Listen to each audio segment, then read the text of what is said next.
What's up, everybody? How you doing? After seeing Hosh, which was a bad Indian movie from India, I made a little mistake on that movie. The guy that directed Hosh, I thought he directed Rani. After going on IMDb, he was actually the editor of Rani.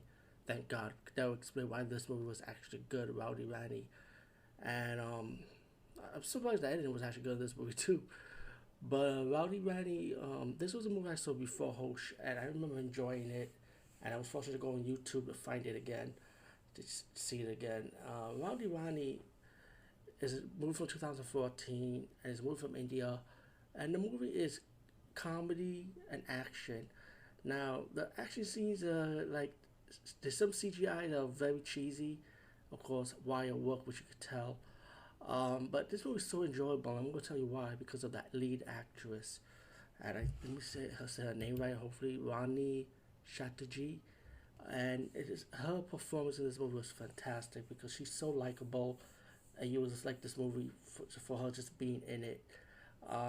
She's not your typical Indian actress. Most Indian movies from India, the actresses are like perfect looking.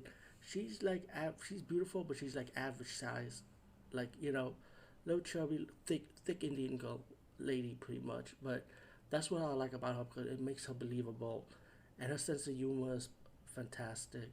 you know, her character is like a side hustler, con artist, I would say, and but there's a story behind it. There's also a crime lord that's looking for this woman for a reason that he pretty much wants her dead. But that you find out as the movie progressed, she had amnesia. Like she really forgot who she was actually is. She was actually before she was a side hustler. She the two police officers she used to work for before she forgot who she was.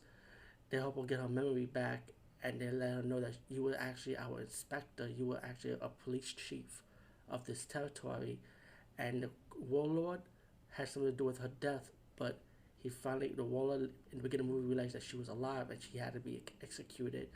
So pretty much that's who she is. And before she became a con artist or a side hustler, pretty much a hustler, pretty much. Let me say that. But it leads up when she gets her memory back. She gonna stop the crime lord and his gang, and she also got a guy that she likes that will help her out.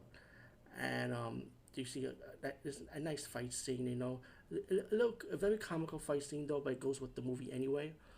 But I highly recommend this movie, Rowdy Ronnie, and even teases towards the end there will be a part two, but it's 2021 now, and I didn't see no part two for this movie, sadly to say. But Rowdy Ronnie, definitely check it out. I think you'll enjoy it. As for the musical number, you'll love it too. This movie's 2 hours and 17 minutes, but the musical number is worth the watch because it's just good from beginning to end. And like I said, the movie is fantastic. It's not it's the action is one thing. It's okay action, but the comedy is just on point. Anyway, over and out.